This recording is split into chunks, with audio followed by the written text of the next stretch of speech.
Yo, what is going on, people? Welcome to Throwdown, episode 186. I am your host, Tony Polanco, and I'm joined by Emilio Lopez. Soon, my friends, soon. Chris Seeley. Hey, what's up, everyone? Carlos Romero. What up? Brett Murdoch. Hey there, everybody. Adam Vale. What's up? And Brian Munjoma. I heard that the solo box office ain't so hot. Yeah. I wish I had a Woody comeback. I'm just waiting for like the Star Wars Defense Force who said that the Last Jedi was good. They've just gone really quiet now. They ain't showing up. Not for this, not this time. But I'm not gonna get into this throwdown. We ain't talking about that nonsense. Oh my God. Brian, we'll talk after the show.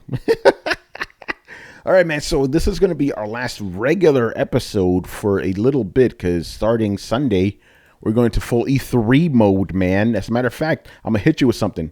Graphics, oh, God. Oh, whoa. Look at that. What is this? So, I'm going to do this twice now. Top of the show, at the end of the show. So, on Sunday, this Sunday coming up, we're going to do Throw Down Your Questions, the pre-E3 special. So you guys ask us a bunch of E3 stuff. We'll answer them. First time we're doing that, so that's going to be pretty cool. Upcoming Thursday, it's going to be episode 187, our usual E3 predictions episode. Wednesday. I keep forgetting that. Yes, Wednesday, because Manny and I need to travel. Wednesday. And I'm going to say it now. We're going to be joined by two special guests, man. Whoa. The fellas from the ARG podcast, man, Robert Workman and David Giltyman. I can't wait.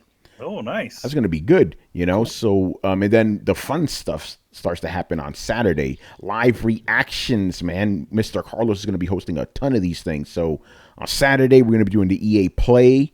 Sunday, we're going to do Xbox, right? And then Bethesda. Monday is going to be Ubisoft and PlayStation. Tuesday is going to be Nintendo. Then Carlos is going to host Throwdown episode 188. That's going to be the post E3 analysis episode. And then Sunday, Manny and I will be back for Throwdown Your Questions episode 187, man. So that's a lot of E3 for that ass, man. It's going to be nuts, And I'm going to throw this in here right now. On Monday, we're going to do an extra episode of Throwdown Your Questions just to even out the numbers and stuff. That's going to be an AMA. Ask us whatever the fuck you want. If you want to ask us about those solo numbers, go ahead. Tanime, right? Ask us about Goku, man. Let's go. No, man. All right, so without further ado, let's get in here, man. So this week was a little light on news, but interesting stuff happened regardless. So first thing here, as you can see from the featured image maybe, is the Crackdown 3 has reportedly been delayed, man. Again. I don't believe it. I can't. Fake news, Adam? Yeah, I gotta go fake news on that. Because I have a feeling that Microsoft's going to pull an Oprah. And then we're like, it's out today, and everyone here has one. You got one. Tito in the back got one. We all got it. Yeah. I'm feeling some craziness. I mean, they have to. How are they going to? If that's the case, they can't even mention it. You know what I mean? Right? You can't at that point say, oh, by the way, you remember that game Crackdown? All right. It's 2019. Sorry. No, Adam, they can't. Adam, they got to show something, right? They got to show something. That's why I have a feeling it's going to be there. It's going to be there. Yeah. Here's the thing. That's the thing, though. You say it's going to be there. Yes, there are a lot of games that are going to be there. It's going to be there, and it's going to be out, and they're going to say, go to Xbox Live and download it now. No, they've never pulled a retraction like that. If anything, Ubisoft does it every. Wait, did Microsoft say it's delayed, or there's a rumor that it's delayed? Still a rumor. There you go. See, if it's a rumor, okay. So then, but here's the thing: even inside Xbox, insider guys like Jez Corden said, "Yeah, this shit's being delayed till next year, man." Then don't even release it. Because this is what happened. Originally, the rumor was that the game was just flat out canceled. Right, so Jez, who knows people inside Xbox, like, listen, guys, the game is not canceled, but I am hearing from sources that it's being delayed. And Manny, tell the people you told me earlier today when I was telling you about this. Why do you think it's getting delayed? I think it's to kind of get it up to snuff because I mean the thing is like let's be honest. As much as people like kind of dug the Crackdown series, it's not really top of the food chain. So you got to get this thing. Right now it's the only thing that's left after all the different cancellations that they have done. So what do you got? You putting this on Crackdown and kind of like a game that's like a kind of a game that's on the level of a Gravity Rush. Let's just say that. Gravity Rush is a well done game, but it's not doing gangbusters, and I don't think that Crackdown is going to be doing gangbusters either. Man, I would just then just do Crackdown 1 remaster. Really soup it up. Not the shit that, if your Xbox X does it. No. A real legit remaster, and that'll make people happy. That's it. Give some tweaks and stuff, because it's taking forever for this shit. Yeah. And it's... go ahead. No, I was just going to... I almost derailed the show right now because I was going to ask if Xbox is propping up games to be bigger than they should be. You know what I'm saying? Because since they lack games, it seems like they're propping up anything that's exclusive. This was the fans. If you remember way back, I forgot. I think it was before even the X1 was announced, or maybe it was at the X1 when they showed a wall of just like different icons and stuff, and they showed the Crackdown symbol. Right, and everyone saw that, like, new Crackdown. They automatically jumped on it.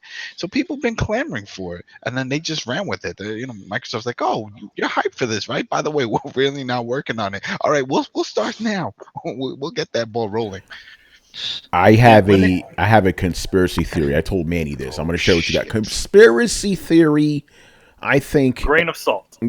Less than a grain of salt. Take it with a whole thing of salt right now. This is just my craziness. I think the reason Crackdown 3 is being delayed is because they're delaying it so when it does come out, it could be packaged with a demo of Halo 6. That way it'll sell. Oh, damn. You're repeating history, eh? Hey, I'm just saying the only reason that game even sold in the first place is because I had a demo of Halo 3, I think it was, right, Chris? But it was good. It was so good. But it was good. But nobody, let's just be real, that game wouldn't have sold like that if it wasn't for that Halo demo. Let's just be honest here. Well, I think it would have after because it did worse, but I think it was word of mouth because I remember when I got it, then later on there was other people talking about it, and then it caught on because of all the cool stunts that you can do. You can but look, go ahead, Chris. But now it's been delayed so long. You realize when we went to E3 2014, I got this stupid shirt. Yes, right. I still got it too, son. Yeah, 2014. And I gave my shirt away to the fans. Yeah, Manny's like, I do not want this trash. No, I like 5 years later. What hype could you possibly have? There's no hype. It's dead. Who gives a fuck? Let's just be real here. At this point, I you know what? Maybe they should just cancel it at this point. I don't know. Yeah, if it really is, I mean, they're gonna have to explain it. I mean, people are expecting to hear something from it, and what are they gonna say? They're gonna have to say something. Yeah, I don't know, man. The Xbox, man. It's like, how many L's can a system take, man? Go ahead. All they have to do is just announce like a remastered Crackdown 1 enhanced for Xbox One X, and people fans will eat that shit up. Yeah, that's true. And it has to be $20.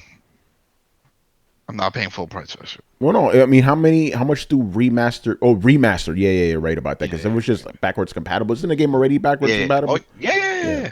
It's back. Yeah, man. Hey, what's going on, Corey, man? Corey's a big fan of Throwdown, but he's never in the chat. Yeah, I don't know. Anybody else got anything to say about this? Brian, what do you make of Xbox potentially losing another big one this year? On the one hand, I'm like, okay, I don't mind. Delays are good. It's better than being cancelled. Like, I'm still quite mad that what's the one with the dragons? Scalebound. Yeah, I'm still mad that Scalebound was cancelled because that game did look good, and plus it's Platinum Games and it's Camia, so got like my seal of approval. But at the same time, it is a bit annoying. But again, I'd much rather have games be delayed than cancelled at the end of the day. And my theory is that they're going to announce maybe like a Crackdown remastered at this E3 to make up for the loss, or some sort of remaster just to tide people over. Or maybe the Crackdown 3 will come with like Crackdown 1 or Crackdown 2, like in the box, like how Far Cry 5 comes with Far Cry 3. Yeah, I could That's believe like that. one of I could believe Microsoft's that. old thoughts. Yeah. Collection 2, 1 and 2 remastered. They could do Mhm. that. You know. Might as well just that's save the that. wishful thinking. Might as well just save that for the Xbox 2 or whatever. I don't know. Man, that's what I'm saying. At this point, just release it for the next gen system. You know. Yeah, because I mean, a lot of weight. Like if you notice, every time an Xbox exclusive comes out, there's a whole bunch of weight in that game, fairly or unfairly. I mean, it's more unfair to the devs making that game, but it's fair on Microsoft because they haven't released a consistent amount of great content, of exclusive content at least. Um, you have things like what we had with the CFD situation, where just all these expectations come piling on that one title, where it probably didn't deserve it. Yeah, that's what I'm saying. Like, do you think these games are just being propped up because Microsoft doesn't really have any big hitters anymore? You know? Yeah, man, I'd love to see when they do a documentary after this, from one of these developers telling us what the hell went wrong. Yeah, Corey says that he thinks that this game was canceled and restarted multiple times until it's all Xbox had left. It's possible the game could have been like redone a bunch of times. That happens a lot in game development. Oh yeah, you know? yeah. One picks up. We saw that with oh man, that one that you liked that came from Prey. We saw with Prey. I didn't like Prey. I didn't like Prey at all. Didn't that bring happiness? No, but yeah, I know you're right about that. Brett, get in here, man. What are your thoughts about Crackdown? Honestly, I think they're scared of the competition. The game kind of fell in with several other games fairly similar to it. I don't know that they have a clear identity or a clear voice or a clear direction that they want to go with it, and they've been kind of trying to figure it out, which is why we've been seeing problems in the development. They don't really know how to reinvent it while making it fun and invigorating. So they've been kind of spindling with that, and I would imagine it's either that they want to retool some stuff or that they're afraid of coming out against some of the games that are coming out in its release window. Yeah, so, the thing is, we didn't know what I didn't know what its release window was, but you're right about that, because now those type of games, like, they're kind of commonplace. They're not like abundant or anything, but they're out there, like Saints Row, for example, right? Same type of deal, So it doesn't. There's nothing unique about it. Yeah, exactly. So yeah, no, you're right about that. I don't know, man. I don't know. Microsoft, Xbox. Wait for E3, man. Wait for E3, yeah. Like, if they come out with it, it's got to be a reboot or a reinvention. Like, they almost have to give it the God of War treatment. They can't just come out with the same Crackdown. I think they know that, but yeah. I think they don't know what to do. Yeah, but if you've seen the videos, it is just more Crackdown. The only thing going for it is the destructible environments, and they don't really talk about that. They backtrack. They backtracked on real quick. Wasn't that supposed to be the cloud stuff? Yeah, that's right. Yeah, Azra. Very interesting how they don't talk about the cloud anymore like they used to. Remember how the cloud was supposed to be it? The cloud, DX12. Secret sauce, man. Yeah. What's going on, Zilla? It's my man right there. He goes, I said this to Tony before, but the Xbox One should have been a totally new system. The Jaguar behind Xbox family is hurting the X. What do you think about that, Chris? The Jaguar? You mean the... he's saying the Xbox One X should have just been a completely new system for Xbox. What's the Jaguar though? Not the. No, I'm guessing it's not the Atari. The Atari Jaguar. It's a CPU that. That's what. Yeah, not the Atari Jaguar. I'm thinking consoles. Yeah. See, all the old guys got fucked up with that. It's like Jaguar. Yeah, you can't be throwing that shit at us. God damn. Yeah. I thought he was comparing it to Atari Jaguar. That's what I thought too. That's what I'm saying. I bet he didn't. He's like, he's probably confused now. What are they talking about, Jaguar? Did Jaguar make a system? I didn't know that chip was made into a system. I'm like, no, right, there you go. Yeah. See, the younger guys got it. The older guys like Atari Jaguar. That's immediately where I went. I was like, no, Jaguar chipset, Brett. Yeah. 64A, first 64-bit console, man. Yeah. Well, they stumbled over themselves because like Xbox One wasn't ready, right? They made a poor decision with the ES RAM. They thought devs were going to use it, they didn't. So they had to rush to market like what they should have pretty much put out in the first place, which is the X.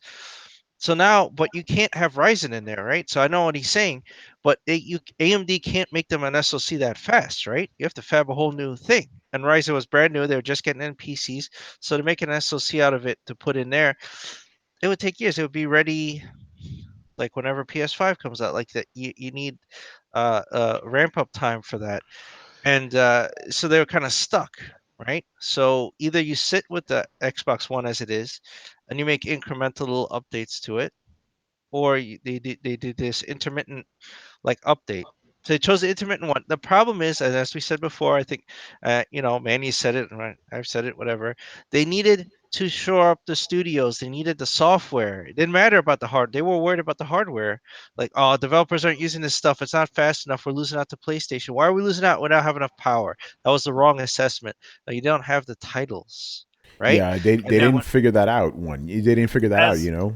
as everybody knows, again, we keep talking about this. It's remember with the Nintendo Wii, right? Weakest console on the market, but what did it have? It had the things that people wanted to play on it, and same thing would happen with PlayStation. Same thing would happen with Xbox 360. Same thing is happening with Switch right now. Same thing is happening with Switch. They did try though, because when it first launched, I mean, yeah, the console sucked, the X1, I mean, and with the issues, but it had Halo. There was a Halo that came out. It had a Halo, yeah. They did eventually have Gears 4 came out. So those, and then of course we got Forza. So they did hit us with their big franchises. It just wasn't enough. I think the thing is that, the biggest problem that they're having with those is that it's not the same people making those games. It's not the original people that are making the new Halo games. It's Halo Company. It's not the original. Most of the same people that are working on the Gears of War game. It's Gears of War Company, and that's the problem. They're two of their biggest franchises. Rather than just try to keep all these things around, they let it all go. They let Bungie buy themselves back.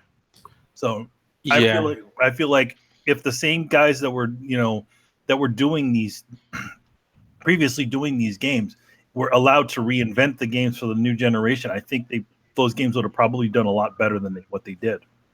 Well, it's not only that. That's a good point, because I mean, for example, Halo hasn't been reinvigorated since the Bungie days. Like, no one is looking forward to Halo as much as, like, it keeps dying down even more after every iteration of that game.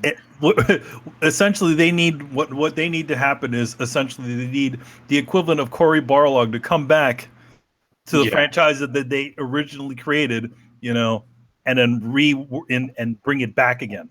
Give you something Bring new. it back to Destiny. Well, and essentially, Destiny is Halo. And that's the issue. Like, I mean, Gears 4 was a good game. Forza is a good franchise. All those games are good. Halo was it Halo 5? Halo 5 wasn't that bad. It wasn't great, but the story was good. I didn't like the flip-flopping. Yeah, but like, I mean, think about it. Those are your only sort of reliable titles. For PlayStation during this generation, the big titles, I mean, we've only gotten one of the big exclusives like this generation. Like, we've only had one Uncharted, like one fully fledged Uncharted, one God of War,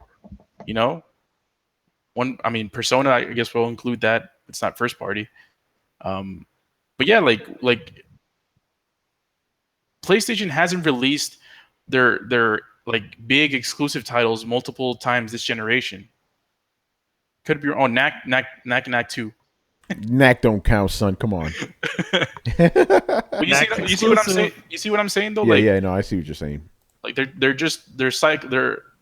cash cows are just like cycled in, and that's what what it seems like they're relying on. But Microsoft doesn't have a lot now. A lot of cash cows. Xbox doesn't have a lot of cash cows. Sony has more. It's all about them trying to find their voice. I think at this point in time, they don't know what their voice is anymore. Yeah, it used to be just bro shooters. That's out of favor now. Yeah, it's out. I don't think it's totally gone. Okay, let me say it. It's out of flavor for like the gaming journalists, especially. They're not hyping that stuff up anymore. Yeah. And it's really unfortunate because like games like State of Decay to like Sea of Thieves, like Recore and Quantum Break, like those could have been sort of the cornerstones of what's in the future for Xbox. Mm-hmm. But a lot of those games were either flops or just mediocre experiences for the most part for most gamers. Yeah, which is and then even unfortunate. good games like Sunset Overdrive didn't sell. Yeah, and now they're making an exclusive game for PlayStation, Spider-Man. Yeah, thwip. Shit is crazy, man. And I heard there's a rumor they're making a sequel to that though. That's You heard been about that? debunked. That's been debunked. I know what you're talking about. That was kind of running rampant earlier this week, but that got debunked already. Xbox, People- man. I think it's People coming to want- PC. people I want think, a I think it is Sunset coming to Overdrive. PC though. I heard that was another thing. I heard it that was- too. Yeah, that the first one will be coming to The PC. first one. Man, that's crazy, man. All right, I think that's gonna do it for that. I do want to point out something real quick. Barry Burton, always with these jokes, man. This one's funny. So he goes, update: Donald Duck and Quackdown has been canceled due to Donald's racist tweet about Clarabelle the cow. Yeah. No, but what happened was, Donald was on Ambien. They made him say all kinds of shit. No, well, the thing is, that Donald actually is not on Ambien. He's actually he has a lot of anger issues. So yeah, he needs to go to counseling. Yes, but just remember, prescription drugs prescription drugs do not make you racist. All right, man. Where the fuck are we right now? Okay, so now for the rest of the show, basically, we're gonna actually no, I almost got ahead of myself. We're gonna talk about leaks later on, but we gotta talk about this nonsense. So the PUBG Corporation has filed a suit. Corporation. I just have to say, just laugh at that. The PUBG Corporation. That's what it's called. I swear, man. Like, couldn't you just think of a fucking name instead of just like the PUBG Corporation? Probably one of the most unoriginal names out there. The Omegas. Yeah, Manny, think about it. I had to write that shit. The PUBG Corporation. Just like the Pokemon company, Name it after the game. Anyway, so the PUBG Corporation, Manny's favorite corporation of all time, yes, is now suing Epic Games because they say that Fortnite is infringing on the copyright of PUBG. They're mad that Epic's actually doing a better job at what they decided to do. Wait, I'm just curious. Ripped off. All right, go ahead, Chris. How are they getting ripped off? First of all, what is PUBG running on? It's running on the Epic engine. Games. Interesting that. So couldn't Epic just countersue them and say, "Well, you're using our technology"? Like, that this was is the so thing. dumb. Yeah. Because supposedly that their argument is that they came to them and said, hey, this is what we're building, this is what we need the tools for. And he said, okay. And that was it. And they said, what are you working on? Because they were, oh, well, we're working on, because they talked to devs. And they were like, oh, we're working on the game Fortnite. You built these forts. Do stuff. It's like, oh, okay, that sounds cool. Next, that didn't sell that well. And then they say, hey, we got a free add-on. And it's the Battle Royale. And so that's what they're pissed about. But you something about bad can't, placement. you can't copyright Battle Royale. I think it's something else, though. Not an original idea. It's not their idea. Yeah, they know that. I think it's something else. No, but the lawsuit is specifically saying that the game is ripping off their assets or something. I'm like, okay, hold on. Yeah, the assets. There's certain things inside that they're bitching about. Yeah, but I'm like, okay, but please. Fortnite. A frying pan? Get out of here, man. Pan. Bullshit. I think it was. That was one of the things. They Yeah. said, oh, we put frying pans in games, and somebody loaded up Left 4 Dead 2 and said, oh, there's a frying pan. Like, it's so stupid. Yeah, it's retarded. It's retarded. They're totally grasping at straws because they're not top dog with their already used system. I mean, I think I posted this not long ago. It's like, it's funny that those guys are suing them when Metal Gear Solid 4 had a very similar system where it was a large environment that would shrink and you had to find all your weapons and equipment. Sounds very familiar, doesn't it? Yeah. Well, I mean, let's be honest. It's kind of human nature. We all know these kind of people. The first person to scream about being stolen from are usually thieves. Yeah, well, think about it. The whole Battle Royale thing is based off the movie Battle Royale. That's what I'm saying. No, think about it. Yeah. The motherfucker who, the second that they lose something, they're like, who the fuck stole my bloody blah? Instead of like, what the fuck did I do with that? We all know that guy, and that's because it's a shady motherfucker who would probably steal something from somebody or has stolen something from somebody, so that's where their mind goes. Like, it can't be innocent coincidence. It can't be the fact that you didn't come up with it. Like, they know very well that they were biting off somebody, and now they feel like they're being bitten off of, and so they're flipping out. And in my opinion, that just shows you knew what you were doing from the get-go. Then they rip off their game from H1Z1. Yeah, and I'm happy that they're doing well with this. That it's working out. At least the free people are playing it. So I'm glad about that. And H1Z1 has an update. Has a battle royale mode now. Right now, It's a battle royale mode. You can't copyright a game mode. Otherwise, Mario would be like the only platformer. Fucking Wolfenstein. Yeah, Wolfenstein would be the only first person shooter. It's stupid. But the thing is, some of these companies did try, especially Nintendo. Oh no, they tried, but it's fucking dumb. It makes no sense. Yeah. Imagine if movies did this shit. It's like, oh, we're making a Meteor movie. You can't make a Meteor movie. Come on, man. Out of here with that nonsense. That was a coincidence. Yeah, right. It's bullshit. But I think, here's the thing. They're doing this in Korea. I don't know how laws work over there. So hopefully they'll just dismiss the whole thing because it's fucking dumb. Here's the thing. They're like, oh, the game looks too similar to ours. Really, Fortnite actually looks distinctive. You have a screenshot. Yeah, you have a screenshot of Fortnite. You know what the game is. The game has very distinctive guns, two very unique guns. Fucking PUBG looks generic as shit, ugly as shit. They're the same guns in every fucking game. Come on, you got nothing to go on here. It's stupid. When you said it was when you said it was when they said it was Epic's engine, I'm like, Jesus Christ, that thing looks horrible. So, but think about it. So for using that, they're trying to sue the people that make the engine that their game runs on. Yeah, Epic should sue fucking PUBG for making their engine look bad. And for wasting their fucking time. No, you're right about that. It's like, you made our engine look like trash, man. Unreal Engine's supposed to be the shit. Defamation. That's right. I don't know about that lawyer stuff, but this whole thing just seems frivolous as a motherfucker. Petty, too. It's very petty. Yeah. So, yeah, I hope this thing doesn't, I hope the judge, Korean guy's like, yo, fuck this. Get out of my court. And they're suing in Korea. Does that is that because like they want an easy win? Is that where you go? Maybe. No, I was wondering about that too. That I don't know. Because how would that affect us? That's not going to affect U.S. copyright. So. No. Maybe they realize they don't have anything to stand on, so they're just like, no, they don't. Yeah. They really don't. Yeah, they really don't. It's stupid, but it's like, yeah, I'm with Brett on this one. It's like, you motherfuckers already stole shit. Now you're claiming you got stolen from? Get out of here, man. Bullshit, Mr. Davis. Didn't I have bad memory, but didn't Minecraft do something similar to this? They all did. They did. It was a long time ago. I forget, was it? But I think it was Lego that came after them. Oh yeah, for Minecraft, because you can create things for building blocks and some shit. Because I think I always remember this happening like every other 5 years, like something like this happens. Here's my thing. So are they going to sue Battlefield 5? Are they going to sue Call of Duty? Are they going to sue Rockstar? They're all doing fucking Battle Royale modes. Yeah, I think they're only going to sue people. Though. What happened, Brett? They're going to sue people with worse lawyers than them. Yeah, I guess. It's like, come on, you're going to sue everybody under the fucking... Are they not trying to sue H1Z1 right now? They got a Battle Royale mode. They even call it Battle Royale. Come on, man. Yeah, but H1Z1 came out first, so if they did that, they could actually prove the grounds for a countersuit. Yeah, I think you guys might be right. It's like they're doing this in Korea because they figure it might be an easier win than trying to do it like anywhere else. Come on, this shit would be dismissed right away. Fuck out of here. Hey, what's going on, Robert? It's South Korea only. They're just concerned with Fortnite. Yeah, but I'm saying I think they're looking for a cheap win here. Stupid.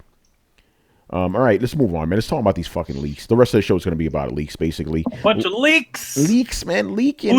Whose boat is leaking? Everybody's boat. Right? All right, let's get this started. Yeah, boat Canada.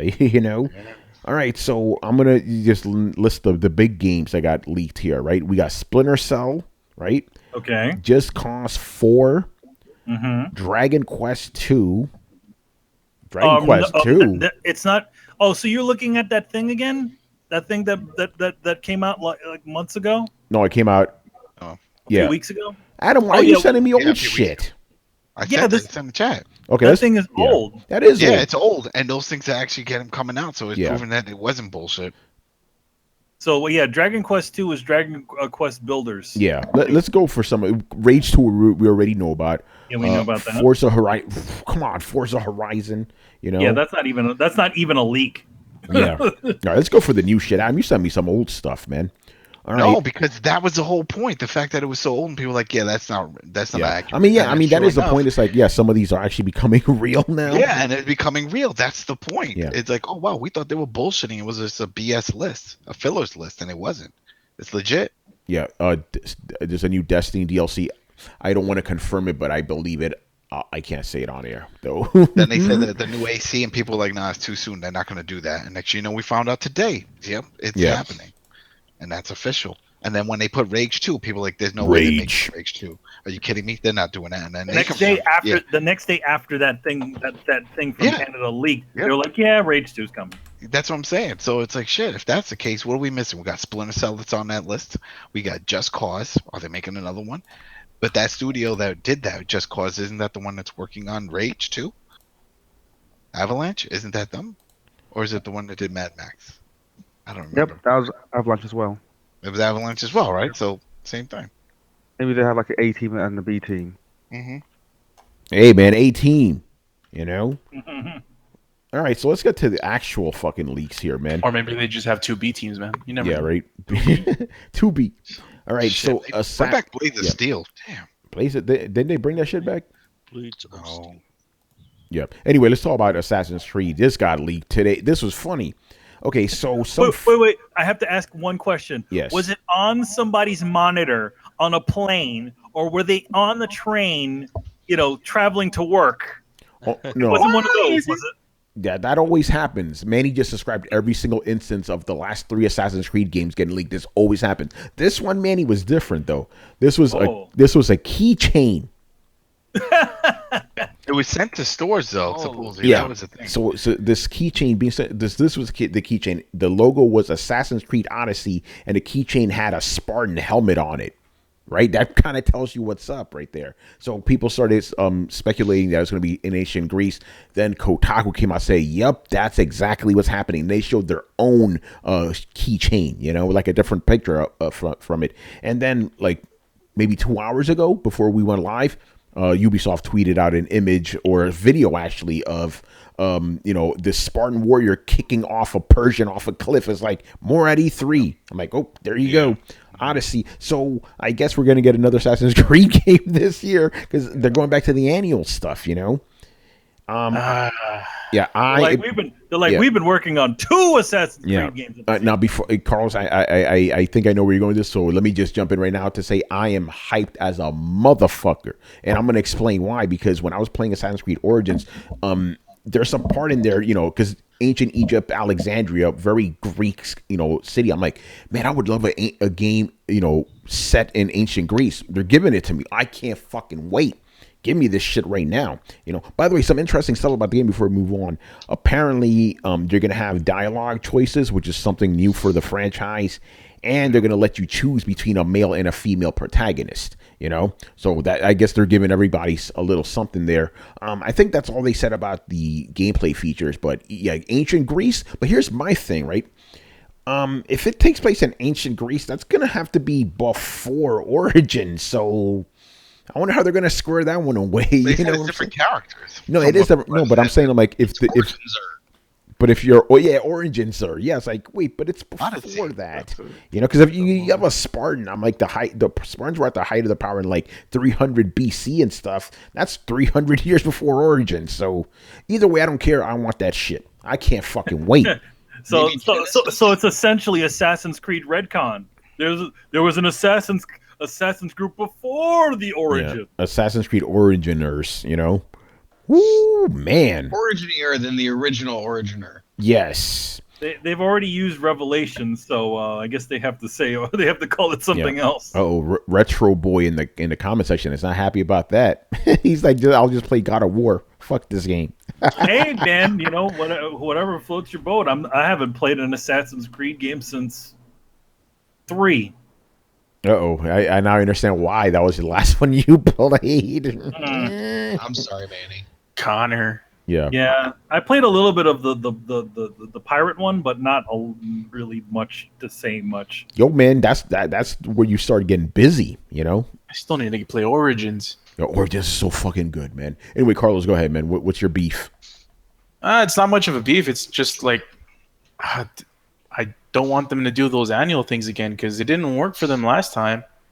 They games came all buggy and like all messed up. So it's yeah, like I'm kind of hyped too for ancient Greece as well. But man, I just hope they had the time to like properly develop this thing, because I don't know, does Ubisoft have the same team working on this They as have the one? multiple. They Yeah. have multiple teams around the world. Yeah. Oh yeah, this is probably it. I have a theory. This is not a crazy, but I think this is actually probably what's going to happen, because they know what happened if they try to rush their games, right? And the reports are saying that this game's going to come out fiscal year, which fiscal year ends in March, right? I don't think we're going to see this game this year. I think we're going to see it early next year, you know? And think about it. This year, nobody wants to come out with Red Dead. They're like, no, we're stepping the fuck back. You know, so I expect this game, I'm going to say it right now, February 2019. So let's see what happens. But 2019 for sure. You want to make a bet? Sure. Okay, Carlos, I would have done it too. But definitely in the early part. January, I don't really see it. February or March, this game is dropping. You know, I don't think it's coming out this year specifically. So it's not exact. So they would avoid being an annual game then that way, kind of, you know, on a technicality. You know what I'm saying? It's like, yeah, we came out a year and 2 months later, you know, that's not an annual. But yeah, we don't know. Can I? Damn it! I want to say something, but I can't do it. All I'm going to say is I'm going to see Ubisoft this year. That's all I can say on air, and I'll tell you guys afterwards. Somebody remind me, because I'm probably going to forget by the time this show's over. I am fucking hyped. I'm ready to punch somebody. Man, I'm so happy. You know, man, don't punch me. Yeah, but a happy punch. You know, I'm not going to make you bleed. I'm just going to hurt you a little. I'll make you bleed real quiet, real quick. Yeah. Yeah. But anyway, what do you guys think about the leak, the way it came out in the announcement of the game? Actually, Brett, let me go to you, because you're a big history guy too. Story. I don't know much about this Assassin's Creed leak. It seems like I'm worried. Let me start by saying I'm a lore and a narrative nerd, so I'm kind of a little worried that the connection between the Assassin's story points is becoming kind of tenuous. It doesn't really feel like a clear storyline anymore. And I feel like that's getting watered down with each one. And I get what they're wanting to do. They're like, oh, here's a cool place and here's a cool world. And that definitely works gameplay-wise. But I think they lost me on the narrative a while ago. I think they lost themselves on the narrative a while ago. 3 was the last game that actually had a narrative tie. After that, it's been kind of just wishy-washy. I've gotten to a point where I just don't pay attention to the modern day stuff anymore, because there is no fucking connection anymore. I just enjoy it for what it is. I got the I'm glad this cup was fucking empty. I think they stopped Yeah. that after I think it was after the French. No, it was the third one. You know, Black Flag was kind of a tie-in, but I like Black Flag's story in that it was half an assassin's game. Like, he's not really an assassin. He's just, you know, his story kind of grazes against the story of the assassins. And I think that was a great approach. I think they should actually do that. But didn't he have the powers? No, he just found the blade. And like, one guy was like, go ahead and use it. Call yourself an assassin. And like, he never really interacted with the assassins, never really like did a whole lot. Like, every once in a while, like, he was more of an accomplice or an ally than actually part of the order. Like, so when he ran across the assassins, they're like, oh, somebody gave you a blade. Well, you can help out with this job then. Like, you were never really officially part of it. Yeah, you were mostly doing pirate shit. You were like, I'm going to do my own thing. I don't know what this is. I like this wait blade. a minute. But, I mean, he could see through walls and all that other bullshit, right? He had all those goofy assassin powers, right? Yeah, he did. So then he was an assassin then.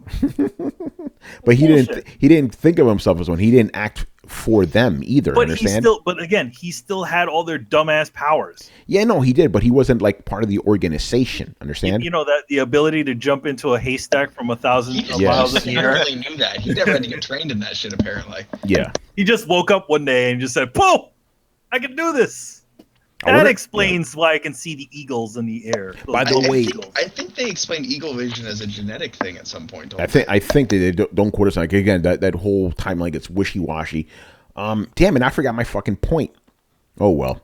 Estacione. Oh yeah. By the way, the name is a little bit of a lie because you know damn well you're not gonna be going through some epic shit. You know, like on an Odyssey with monsters and shit with Cyclops. They ain't gonna have any of that. Who knows? You know? Maybe. No, they don't do that. But with the DLC, they may do that. The side shit, you know. Shit, they did that with Jack.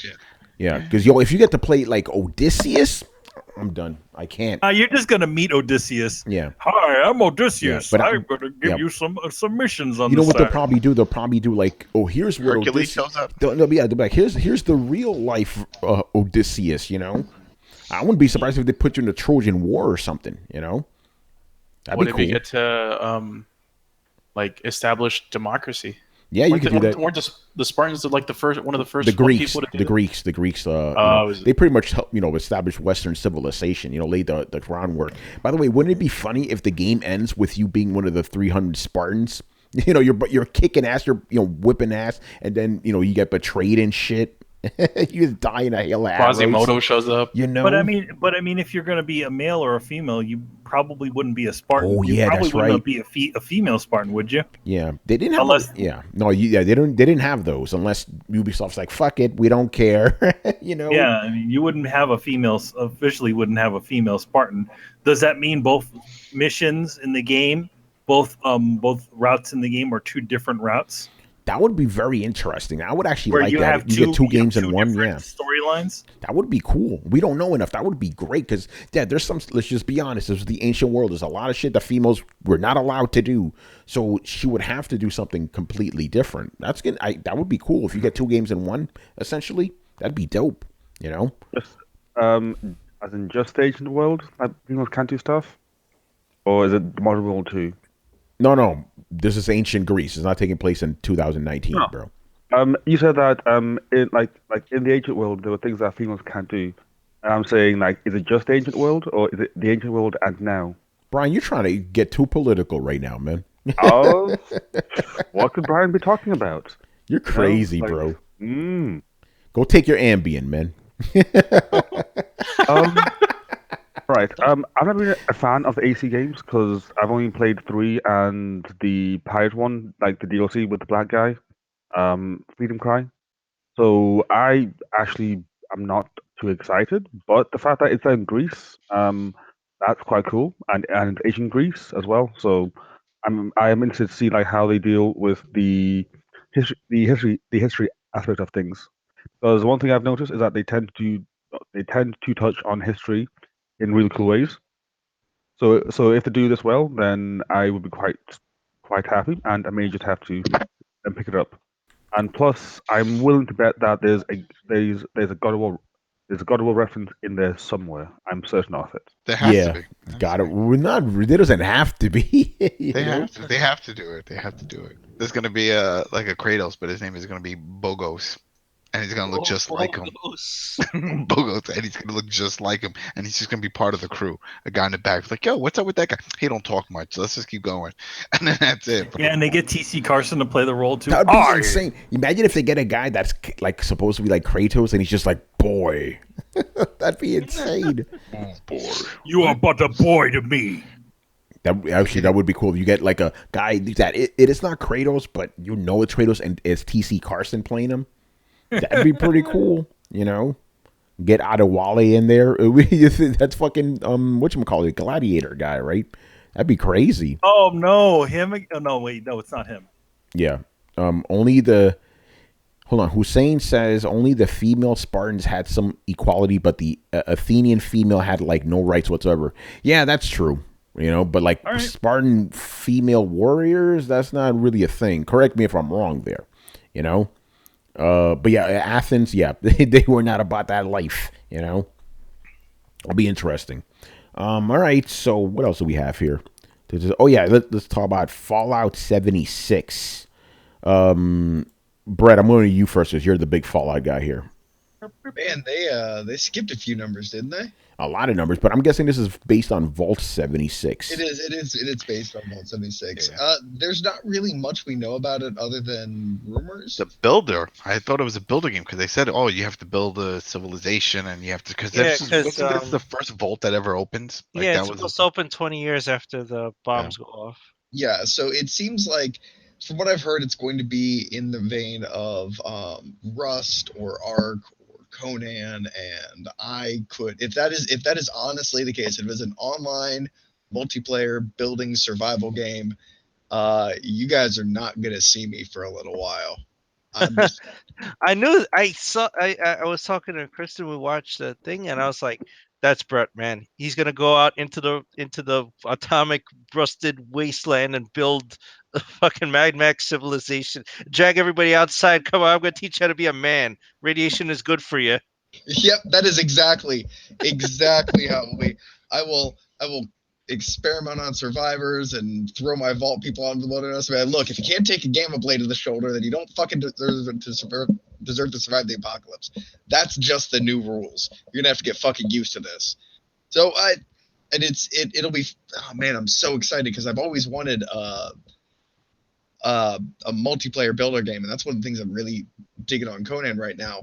You know, what started as a small house and a craft station has quickly turned into pretty much and Orlando. It's absolutely insane, and the scale and amount of effort that I generally put into my Fallout builds, allowing myself to share that with somebody else, and then maybe even assault somebody else's vault. Oh my god, it's that's all I need. My life is complete. I think I can retire. Circle is now complete. Now, if they don't fuck it up, which this a lot of this makes sense. I think it's probably them looking at like, okay, what worked? Like, well, the little Vault Tech mini game or their Vault mini game worked. People were obsessed with the building.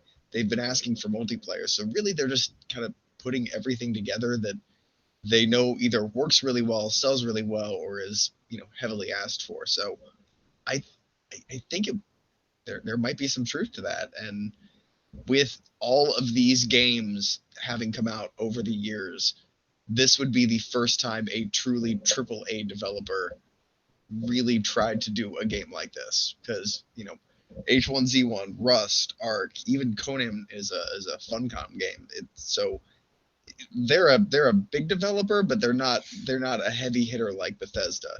And so it'd be the first time somebody with a good amount of resource and experience, bought into the genre, which means, in my opinion, it would be the legitimization of an infant genre that I've been watching grow and been excited to see turn into actual games for years and years now. So what makes this any different than something like a Skyrim Online? Because Skyrim Online, the general difference between these kinds of games and MMOs is that in an effort to make everything streamlined for MMOs, first and foremost, you can't interact with the environment at all. If you do anything, it fades away in about 10 to 15 seconds so that another player can come up and utilize it. So it creates a very static world. Also, the graphics are usually dumbed down quite a bit. Your armors and things like that. Like in Skyrim, you can try on all these different armors. In Skyrim Online, they're more like paint jobs that go over your body. By the way, before we get in trouble, Elder Scrolls Online. Yeah, you know, motherfuckers gonna come in here. You mean Elder Scrolls? You're not gamers. Yeah. Anyway, continue, Brett. Sorry. Yes. Hey, listen. Elder Scrolls. I mean, it's most people know Skyrim, so I'm just using the commonly used name. But yes, Elder Scrolls. You bros can come at me hot. Like, if any of you put more time than me into Elder Scrolls 2 and beyond, we can have that fucking conversation. But you're gonna be an older, bitter fuck, and then it's okay. All you young bloods can sit down and shut the fuck up. Anyway, so the main difference is the ability to change things. Also, these PvP or these sandbox survival games are often full PvP. They allow you to attack other players and to take their loot, which is kind of a callback all the way to back in the day where, Ultima Online. So if you want to hang out in the waste and be a raider and attack, other players coming back with the loot on the way to their base, then you can. And if you don't want to get attacked by raiders, you can go in groups. You can set up guard stations along the way. You can bring people with you, like sometimes NPCs. It really depends on the game. But yeah, like, so for instance, if I'm playing Conan right now, I can go to the iron mine and fight off some guys and mine, fight off some NPCs and mine iron. I can go and capture a bunch of guys, turn them into thralls and soldiers, and then go and assault the camp and just murder everybody. Or I can hide down in a crook and wait for another player to come through, mine all the iron, and then murder them on their way back to their base, and just take all the work they've done for me. So that means when I'm going to mine iron, I have to watch out for those motherfuckers too. So it loops back on itself. It makes even a mundane thing be kind of an adventure, and it allows you to actually interact with the world. So in a game like Warcraft, first of all, there's no building, period, at all. There's not even like instanced player housing where you can put trophies, although they might have added that since I quit. But so there's no dynamic world, where in most of these open world survival games, there's not only a dynamic world, but it varies from server to server. And the servers on these types of games are generally about 40 people at a time. So you usually have a population of a few hundred on any little shard of a world. And that creates a very dynamic world. If, say, for instance, you're on Fallout server number 1, and there's a dude like me who's just a hardcore avid Fallout fan who just decides to go to build a giant fucking junk city with these huge towers that sends out raider caravans and giant crops, because I love building even more than fighting sometimes. I create this giant town that rivals Diamond City. It like my other games, in my game in Fallout 4, I made towns that made Fallout City or Diamond City look so shit that I just refused to go there.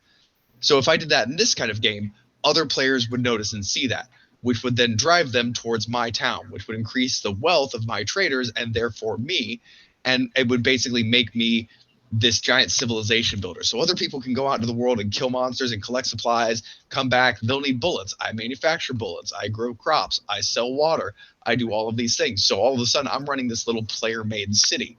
And eventually, you'll have there are tribes in other games, because this has always been done in a very Stone Age setting, but you have these power or alpha tribes set up, and they tend to dominate one or more parts of the map and have quarrels with each other, but also kind of enact their their own laws of sorts. So you could log into a server and find a giant towering city in the center that is protected and has a free open market area.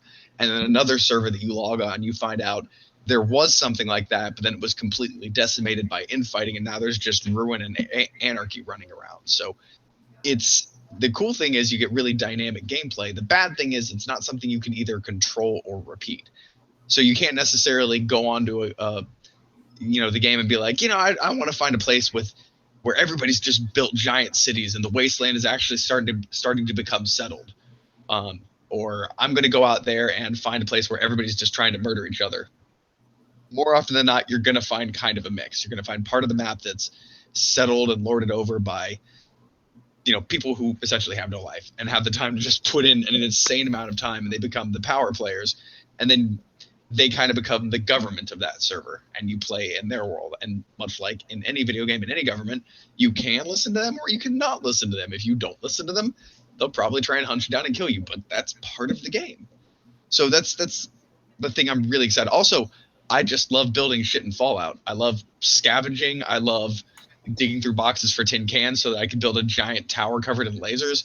And the ability for me to then share that with a friend of mine is a dream come true. By the How way, would you not want to play this game? Yeah. By the way, Barry Burns says Fallout currency is bottle caps. Age of Conan currency is Lamentations of the Women. It's true. It's true. I actually had somebody ask me the other day. They're like, "So, after you've built up your base, and got all your armor and everything like that, like, what's the point? Like, what do you do?" And I was just like, well, "What is best in life?" He's like, "What are you talking about?" My buddy chimes in from the side. He's like, "To see your foes from before you and hear the lamentations of their women." I was like, "Yeah, see, that's what you do when you have a base and iron weapons. Is you drive your foes before them and hear the lamentations of their women, because that is best in life." Because Conan. But yeah, it sounds like this Fallout game was made specifically for you, man. I cannot think of a game that would actually be more tailored to me than this game, if it is what it's rumored to be. So does that mean that? Does that mean you'll accuse Bethesda of having a spy in your house, listening to your will? Yeah, at that point, I just like walk around my living room and be like, "You don't need to bug the place. You can just come over for coffee and ask me." If you care this much about what I think, I'd be happy to tell you. Brett starts the game as Conan, but he ends up like Tulsa Doom at the end. He's grabbing people. The riddle, you know it, don't you, boy? You want me to tell you? I didn't even wait to the end of the game to do that. I'm already running up, clubbing people, dragging them back to my camp by the ankles, and then putting my tavern to be like, "There, you dance now." What? See this big wheel? Push it. I'll tell you when to stop. I'll tell you when to stop. I put so many people on the wheel of pain. That's my now thing. Like, I've built this huge fucking city, and now I'm like, it's kind of empty in here. My buddy it keeps complaining because monsters keep wandering. He's like, we should put up a gate. I'm like, no, you know what we need? We need guards. Like, how do you get guards? Well, you just go club a motherfucker who says he's a fighter and then put him on the wheel of pain until he agrees to, stand in your city. And every time I do that, like, they come off the wheel of pain and I put them wherever they were, and then I just want to scream at them like, I found you half naked in a sandstorm. This is obviously better. Look at this body I've given you. Yeah. What's a waste? Oh man, no, not Conan O'Brien, bro. All right, man. Let's move on here. Okay, Brett. Like we talked about, just keep it a little clean, but go off on your little rant there about TotalBiscuit. Oh God. Okay. I'm sorry, dude. We got to fill up time here. That's fine. I don't have it pulled up now. What's the guy's name who tweeted? I don't know. It was some asshole. I think he worked for EA or something. I mean, a lot of people in general said a lot of really nasty stuff. No. This is a very look. People are gonna say mean and nasty shit because it's the internet. People say mean and nasty shit, but this goes above and beyond because I want to call this motherfucker out by name. So I'm actually going to take half a second. There we go. David Crooks. There's a man named David Crooks who, and I'm a little late to the party on this one because I was at the convention. I'm sure everybody knows, unfortunately, we lost TotalBiscuit. And despite what you think about either the entertainment he produces or his own personal ideas, it is a tragic and sad loss for him, his loved ones, and for the people that enjoyed his content.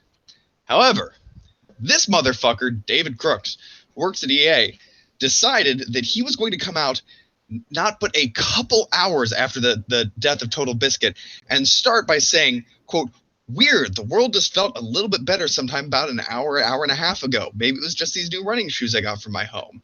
Oh wait, I know, it's because TotalBiscuit died."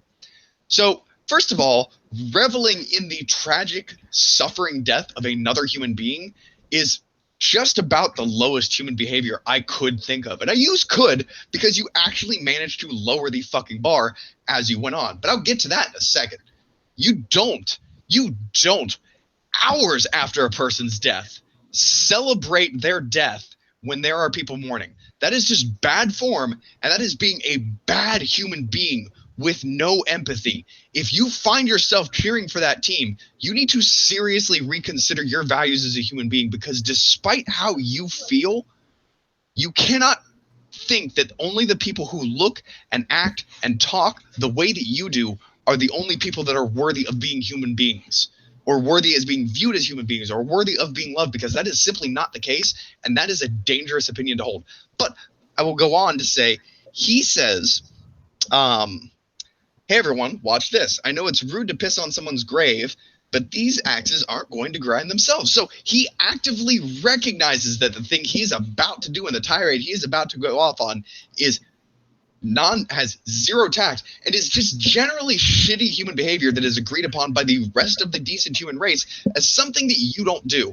But he cannot resist himself to go on a tirade, not necessarily because, the subject of TotalBiscuit came up, because that's come up before. That's a thing that's happened before. This wasn't one of those, somebody just ticked him off and he wanted to go off on TotalBiscuit. No, the reason he picked this fucking specific time was because a man had just died, and that man was no longer there to defend himself or reciprocate in any way. So this is the lowest version of waiting for a person to be down to kick them.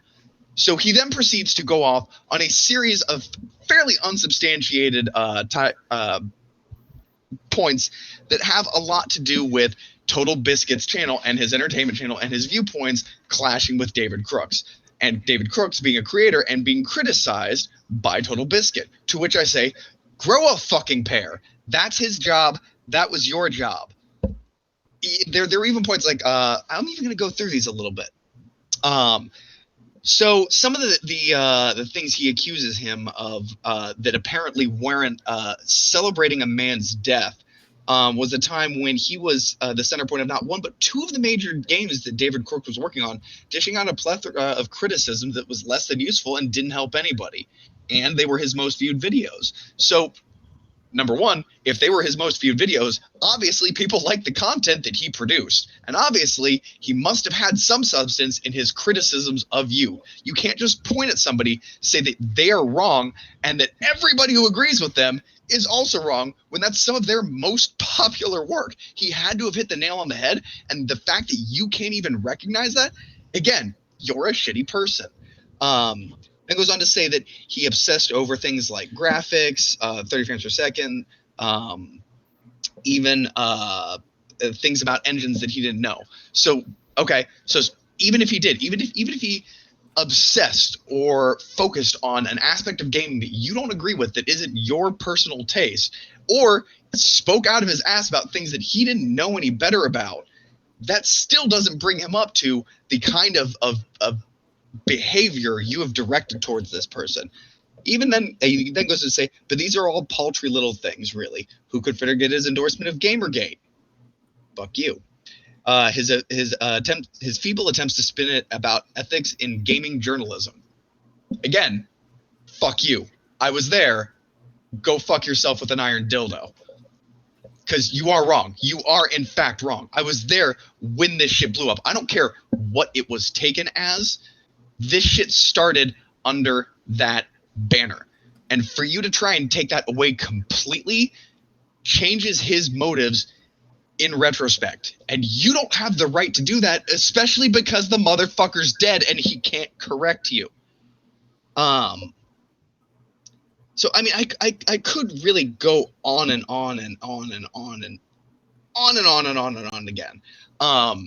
He even goes on to just talk about his fan base and how he wielded his fan base in a toxic manner. Look, anybody who doesn't like you and is popular on the internet and says they don't like you on the internet is going to have a slew of jackasses come at you hot. That's the way of it. I don't know if you've been on Twitter. I don't know if you've ever been in a crowd. I don't know if you know how mob mentality, but that's how that shit works. Nowhere in this list of condemnations do I see anything to justify the kind of cruel, heartless lack of empathy that you've turned towards this person, their death, and the loss that all of their loved ones went through. To go and to praise the loss of somebody like that it's just fucking horrible. He finally finished it off by saying, fuck that guy, 9 ways to Sunday and good riddance to bad rubbish. That's one of those things where, of everything that you said, I could accept the most. You presented as an opinion. You didn't like the guy and you refused to mourn his death. That is your right. We've probably all been there. I know I've been there. I've lost classmates, schoolmates, not people, associates that I was not a fan of. Didn't mean that I had to immediately be a fan of them. You don't have to put somebody up on a pedestal because they're dead. But what you did was go out of your way to slander the name of somebody who could not defend themselves mere hours after they died. He literally and figuratively wasn't even cold yet. And because of those things, having lost a spouse to cancer too, I just have to say, you go fuck yourself. I mean, I cannot say enough what an abhorrent, horrible human being you are. And I'm not going to wish bad on anybody, so I won't say what I really knee-jerkingly want to say. But I will say this. I hope one day you understand the depths of the pain and the sorrow that you so lightly mock. I hope one day the impact and weight of your actions comes back and settles on your conscience. But I don't feel like it's going to do that because I don't think that you have the intellectual capacity. So in the meanwhile, I'm just going to say that I am boycotting all of your games because nobody needs to be supporting a sociopathic, crazy psychopath. There's a word here, and I'm just too flustered to even think of it. Narcissist. There we go. Just a blanket narcissist. An asshole narcissist like you that does not give a shit about the consequence of their actions or who they hurt does not deserve to see success in my opinion. And I will let everybody I know I will tell them not to play your game. I will go out of my way to limit your success in the smallest amount that I have available to me. I don't have a huge platform, but I do have a voice, and I will use that voice unendingly to make sure that you do not live this down because you do not deserve to. You should be put away from other people and should not have a voice in telling anybody any kind of story, because the voice that you wield is the most toxic one I have ever heard. And I'm done. Yeah, I don't understand what would like propel a professional to say stuff like that on Twitter about somebody who just died. You know what I'm saying? Yeah, that takes that. I mean, granted, it's like because they feel immune to all of that stuff, so they can because nobody can say anything to them. This guy can't say anything back to him. He can. It's free reign to start saying horrible things.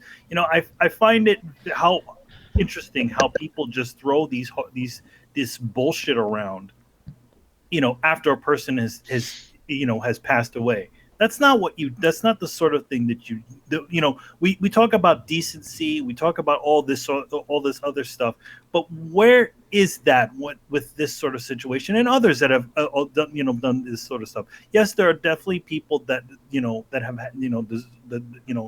that have done horrible things, and some of them deserve what they get. But to be honest, you shouldn't be doing that sort of stuff. The way this guy is acting is like TotalBiscuit was Adolf Hitler or some shit. He's just the guy that comments on fucking video games. I would say he's probably a self-professed two-word. What is it? What do they call themselves? Soldiers? No. Oh, warriors, right? Yeah, we don't want to say it, but I know what you're talking about. Yeah. Yeah, there's another two words he could learn, something like common decency, or empathy or anything like that. But, you're in that camp, but okay. Yeah. Chris, By the way, maybe you can explain this to me. This whole fucking right side of history thing. Like, has everybody just forgotten the phrase "the ends don't justify the means"? Has that just completely gone out the window? Like, it doesn't matter how horrible a person you are, as long as you're on the right fucking side, because that's all that this sounds like to me. Well, it's just that he's a horrible person, and there's a certain rule, like I'll just say it, like diversity in comics. The guy, this comic reviews, he said it best. He said, "These are broken people, and they congregate and find each other, and that they're all cut from the same cloth."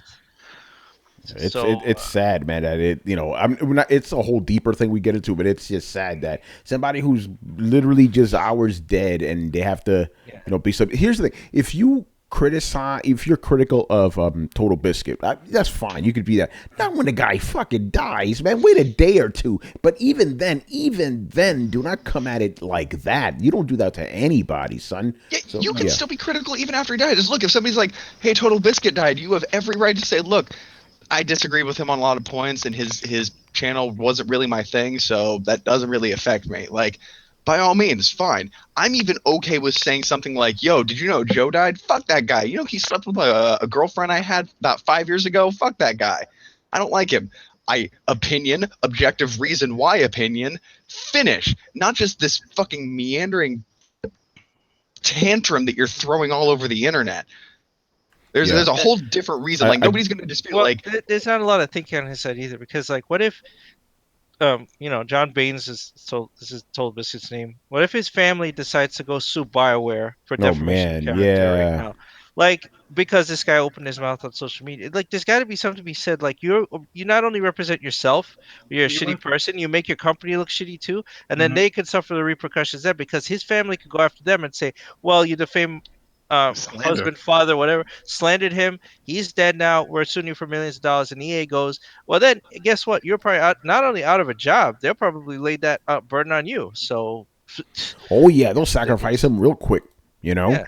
they'll be like, it was this guy. He's done. We've seen an example of that this week. Somebody said something stupid, and everybody loses their job. You know, so yeah, come on, man, you can't be doing stuff like that. But actually, I asked, why would somebody do that? I actually do know the answer. Because if you're self-righteous like that, you feel that it's your like cause, your imperative to go out and say this shit. It's fucked up, man. It really is. This is why I keep saying social media has really fucked up the way people interact. You wouldn't do that in real life, you know. Like you would maybe do it with one of your friends, not publicly like that. You know what I'm saying? I think again, it's also it's that immunity. You know, it's like you wouldn't say that.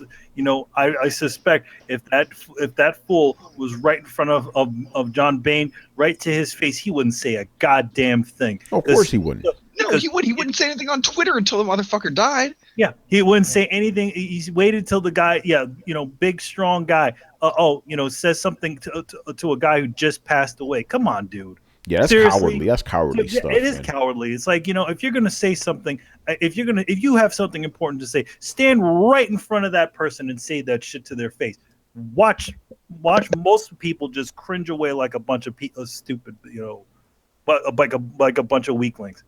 That's the problem with this day and age now. It's like anybody can just throw fucking words out into the air and they reach people rather than actually interacting and saying these things to actual people. What happened with that that one person? I'm sure she wouldn't have said that shit if she was standing right in front of that woman. Yeah, no, that's right. Well, that's right. You Yeah. have to truly be a narcissist because it's like, a ton of people like TotalBiscuit's fans or whatever who are going to go in on you. Like you could say that shit, but you're going to suffer repercussions because they're going to go in on you after that. And then the repercussions don't stop. Like I said, company could get sued. You could get sued. Like, all because you like, yeah, you could be shitty on the inside. You probably are a shitty person, but like now you want to open your mouth on social media. That stuff's recorded for all time. People know who you are. Like, good luck getting a job. Yeah, exactly. It's crazy, man. All right, so let's end it on a lighter note here. What games have we been playing, man? All right, so I'm gonna start off with Manny. I know you've been playing something. Yes, I've been playing the God of War. I've put the Shadow of the Colossus quest aside to play a little God of War. I don't know exactly how far I am in the game, but I've grown to like the game more than I did when I first started. I kind of like the kind of meandering nature of all the side missions and stuff. Like the actual story is really good, but there's a lot of space where you can play and you don't need to kind of worry too much about any sort of big story plot stuff. So yeah, I mean, my biggest gripe with the game though, and this is just probably me, but I do feel like there's way too many. The menus in that game are designed horribly. Like I get an anxiety attack from how much stats and shit are all over that damn thing, and it's just not very well executed. I'm like, and then the other issue I have, and again, I like the game. I like the game when I've been playing so far. There's so many similar looking chests and graves all over the damn place. Like it kind of takes the specialty, like how special something is when you have 10,000 of them just kind of glowing and shimmering across the room. So I kind of wish that there was more of a variety of ways to get these, supposed supplies that you need to make your armors. So it's like, okay, you're walking in a room filled with junk on the floor, right? And none of it you can pick up. But for some reason, that chest in the corner has all the damn things that you need. It's kind of silly. I mean, obviously, you just throw one of those little glowing things on the floor. It would be kind of cool to see could have seen like that. And I understand why they did it, but I just feel like it's like, okay, I opened another chest with something in it that I don't know. But other than that, yeah, I like the story. I like all the little stuff. Atreus was a dick and then he wasn't. Stuff like that. Good stuff. And I have a talking head that's a codex. No. It's a good way of putting it. You're also playing something else, man. Don't forget. I'm playing another thing? Yeah, man. You were streaming it before. Yes. I was playing Bloodstained Curse of the Moon, which was the prequel game to Bloodstained Ritual of the Night. It was one of the stretch goals. Yeah, it's a fun game. Like, it's very, very much old school Castlevania, but with new modern-ish things. Like you have more buttons and stuff like that. So you play a lot of the characters from the new game, and it serves as a prequel to the Bloodstained Ritual of the Night game. Good stuff. Yo, man, it's a very not so subtle homage to Castlevania 3, and that's a good thing. Oh yeah, it's like instead of two, was it 3 characters that you had in Castlevania 3? You have 4 now in this one. Yeah, and even the way you move around the map is very Castlevania 3-ish. Mm-hmm. Yeah, the game's good, man. Yeah, NT Creates did a pretty good job. Yeah. But by the way, just sneaking this in here, Barry Burns says we didn't talk about Tommy Tallarico's Intellivision. Oh, you know what? Fuck it. Yes, Carlos, right here, right now, man. Sneak it in there. Yeah, Manny, what's going on with this Intellivision?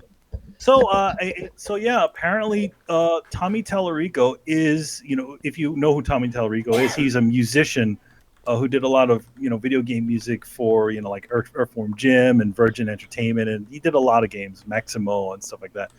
And in recent years, you might know him from Video Games Live.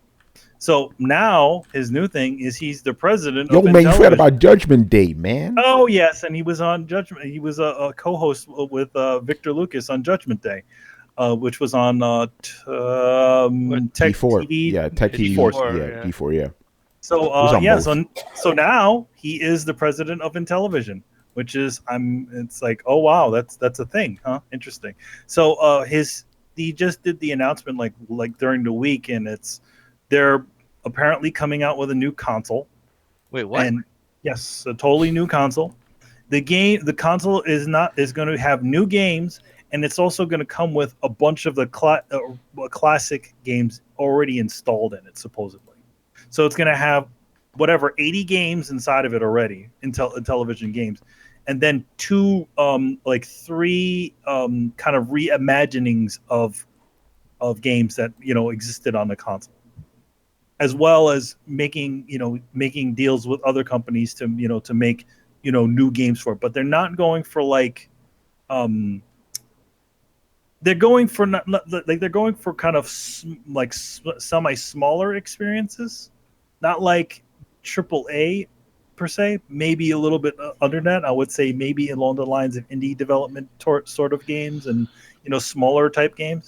And his belief on the thing is that he kind of he doesn't want to make games for any specific audience. It's like if you're any sort of person who wants to play any sort of game, you can play that on the Intellivision. They got a new controller.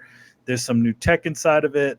So yeah, then there's supposed to be furthermore information about what they're going to be doing at E3 this year. So it's interesting, but I have to ask the biggest question of all: who cares about Intellivision? I mean, who are if we're going to talk about this sort of stuff, it's like, what audience are you looking for? You're using the name Intellivision, which is in the zeitgeist, a name that people recognize, but really people don't give a shit about.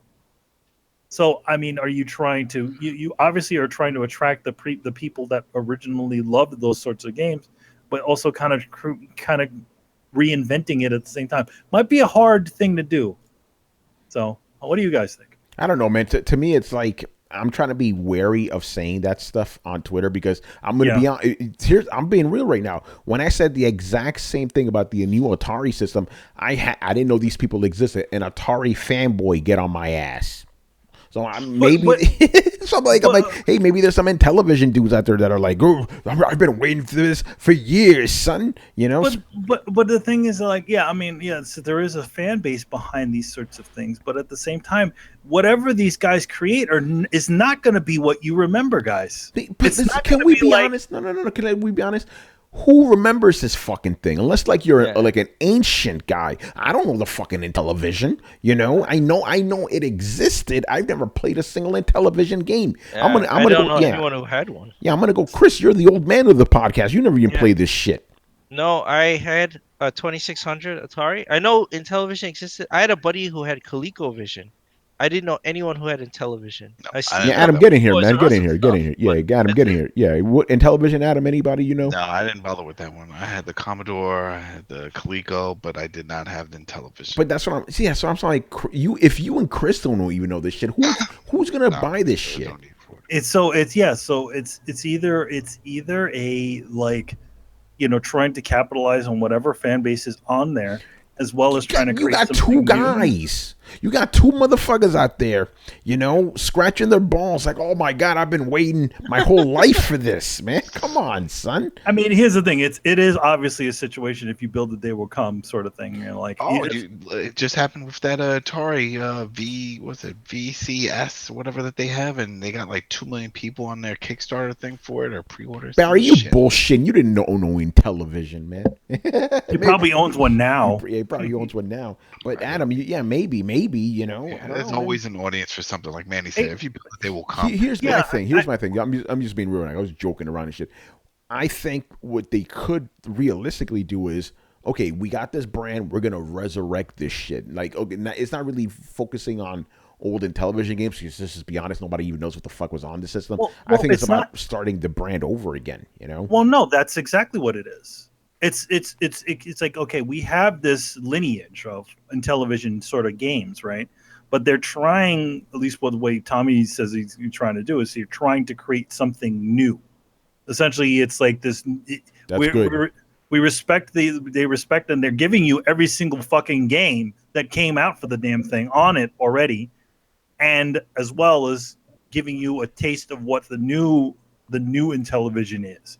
They're not using any of the original shit either. Like the old controllers, they're not using those designs. They're supposedly redesigning the whole damn thing. So it's not even going to even look like it may have, I would suspect it to have some things that were iconic to Intellivision, but they said, yeah, new controllers, new thing. The thing is not going to use any sort of physical media. It's all Wi-Fi and, all kinds of stuff like that. So. Like what was the hottest game on this shit? Actually, I'm looking it up right now. The best selling game on the Intellivision is Las Vegas Poker and Blackjack.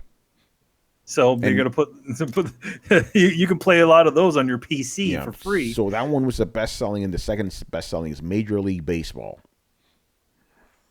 Yep, and all those games are gonna be on there. I mean, cool, but I don't know who really, except Barry Burton. I don't know who really gives a fuck. Yeah. Yeah. Well, will it have fake wood paneling on it? And did you see that controller? It looks like a remote control. It doesn't even look like a video game. That's controller. how the old one looked. Yeah. Yeah, that's the old one. And with but the, yeah, like with what the, it like? Yeah, will the controllers like attach to the front side of this thing? I think selling off of nostalgia at that point, making hardware for nostalgia is kind of dumb at this point. Like, if you're not bringing anything to the console market to push it forward, like, don't bother. Like, if Intellivision isn't going to be like the most amazing shrunk down PC in a box ever created, like, just it's no. he from No, what it Ouya. from what it sounds like. I still have my Ouya. Yo, fan of Vash, where you at, son? Go ahead. From what it sounds like, it kind of seems like he's trying. They're trying not to actually compete in the big boy console, or the big console landscape. They're trying to attract everybody else. And that's good. Simple games. Yeah, I mean, more power to him. Tommy Tallarico's cool and all. By the way, Barry Byrne asked, "Where's the Atari box booth at the CRC3? Do they have one? I would be curious to swing by. They don't have one. They don't have anything. They took everybody's money, but they said it's not even in production yet. They don't even have stuff. Yeah, we'll keep an eye on the show floor to see if they have a booth or anything. Yeah, but hold on. I got to give a shout out to The Truth right here. He says Intellivision was the first console he ever played, and it was Pong and Tetris, and he also owned the 2600 and the ColecoVision. Old school, respect. Good stuff. Now, The Truth, since you're there, brother, are you excited for this shit? Keep it real right now. Keep it real. Are you excited for Intellivision, man? Since you actually owned it, Anyway, Manny, go on. The man answers. Yeah, like, so again, this thing is not going to be an exact Intellivision remake. It's going to be like a totally new experience, but with the original games in it. So, boxing and all those, those things, B-17 bomber, stuff like that. So, I mean, it's an interesting, Burger Time is also one of those games that first appeared on there. So, yeah, we'll see what this comes across. I mean, they haven't officially, they just made the announcement. I don't know if they have a mock-up or anything that he's going to reveal while he's at E3, but supposedly they're going to be there and supposedly got stuff to say about it. Damn, Barry said he owned the Texas Instruments console. Shit. Damn, I have a calculator, but shit. As far as it goes back. Damn, son. When is so who's gonna start up the Magnavox Odyssey again? Yeah. Hey, motherfuckers need to bring back that 3DO, man. Yeah, yo, man, where's Trip? I'm gonna call him up now and be like, man, the landscape is waiting. You're essentially the market's hot, bro. The market's hot. By the way, you could, you saw Xbox was trying to do what you were doing. They stole your shit. Like, yo, man, you need to bring back that Street Fighter with the hottest soundtrack, man. Come on. Man. Yeah. By the way, that's a segue to what I've been playing lately, baby. Street Fight. So I got the 30th anniversary collection. Shout out to Capcom. They gave me this shit for every fucking system. So I played it on everything. And to get collections. Yo, man, which one is better? It was better, man. Switch, man, with the Joy-Cons. So here's the thing. I was having some issues with the input lag, and it turned out it was my controller. I needed to change my controller, What? Yeah, like I played it with, because I always use the Fighting Commander Pro 4, right? It was a little off. I'm like, why can't I do fucking Hadoukens and shit? So then I switched over to the regular DualShock. That was even worse, obviously. DualShock 4 regular controller, horrible for fighting games. Then I switched over to my SCUF. Wasn't really flowing. Then I went for my Fighting Pro Commander 4 from Japan. That shit was good. But I still, the fact remains, and I guess I've forgotten this over the years, even though I've played these games forever back in the day. You needed to be very precise back in the day with those Hadoukens and Shoryukens. You needed to be nowadays they let you fuck up. The control's like, hey, you got close enough. Go ahead. Back then, no, you needed to D up forward. All you needed to be precise. Street Fighter 2. You need to, like, as a Street Fighter, even though you the can't Street fuck Fighter around. And the Street Fighter 2s, as they've gotten further on, it became a lot easier to do the moves because they were, allowing for you to fuck up a little bit. Yeah, because I was bouncing around. The first game I went to was Street Fighter Alpha. That and Street Fighter Alpha 2 were my favorite Street Fighter games, right? And I was like, the fuck, I can't do my bread and butter moves here. Then I went to Alpha 2. I noticed it was a little easier. And then obviously the most easiest game to play your control-wise is Street Fighter Third Strike. Smooth, Yep. So, yeah, but, man, by the way, and I hope, actually, if I offend somebody, whatever, because let's just be real, who's really going to stick up for this game? Street Fighter is still unplayable, man. No, that game is a fucking mess. That game is motherfuckers now, man. That's why This is the hottest Street Fighter. Nobody ever talks about one. Nobody ever talks about one. Like, you could tell why they talk about 2. And by the way, in 2, even though it is hard to do those controls, that game still holds up. It is still really good. Even though it's slow as shit, you can't do proper combos, the game is still solid. Like, you played, you understand why, it became a legend. You know what combos are? Glitches in programming. Yeah, that's what they became, They were because of certain things that you could, chaining certain moves together apparently allowed for combos to happen. Yeah. And then later on, they started programming stuff to count them. Yeah, exactly.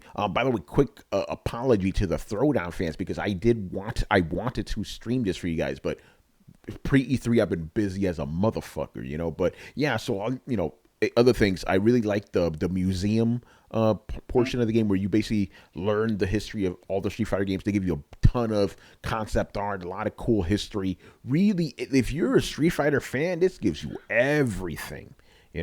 It's really good. The online is pretty solid too. I didn't really have any issues there. Does it talk about Blanca and why they didn't have a proper Brazilian and had to make this weird creature? No, that never explained. Remember, he's not I don't think he was Brazilian to begin with. Remember, He's from Brazil. No, he's from the jungles of Brazil. Oh, but that's where his plane crashed. Understand? He could be American for all we know.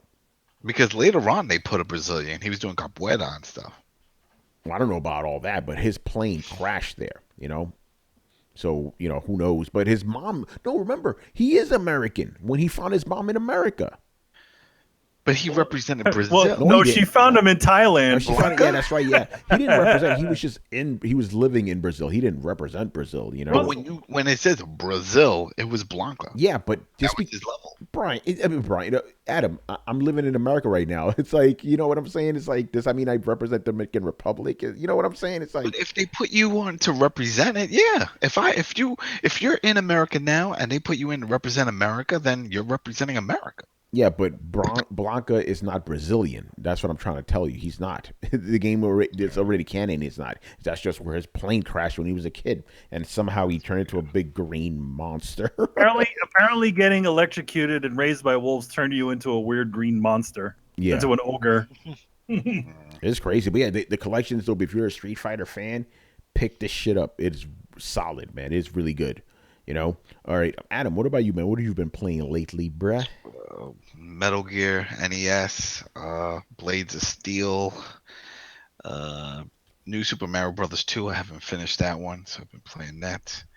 And that's pretty much it. I mean, a lot of old shit. I have not.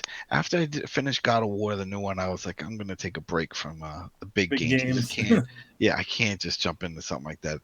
Not for a while. I don't think I will until Red Dead. I mean, I still have some stuff to finish up in the Division, so I might go back and do that. And get hyped for my Division 2. Yes, and we got Rockstar Table Tennis coming next week. This man is hyped. Shit, that's gonna take up I'm only missing 2 Chivos. So we're not gonna see you on the E3 specials. You're gonna be rocking table tennis. It depends on the times and date. Because remember, I got a bunch of kids and stuff, and I now have family from New York coming in. So my wife's family. So we'll see what's going on. And but yeah, no, that's I can't wait, man. Table tennis, I love it. But I was playing it on my 360, and then when I moved into the house, I packed it up and it's somewhere in the basement. So I'm like, I'll wait till they do it backward compatible. And it took forever. I signed a petition because there was a petition out for it. I'm on that petition, and then sure enough, we get it. And that was the highlight of my day. Damn. Table tennis. Yeah, so I'm only missing 2 Chivos to get a full 1,000. And one is almost impossible, which is get the true skill, get that top ranking, and the other one is to win the hardest tournament. I forgot what it's called, the All Stars or whatever, which every character.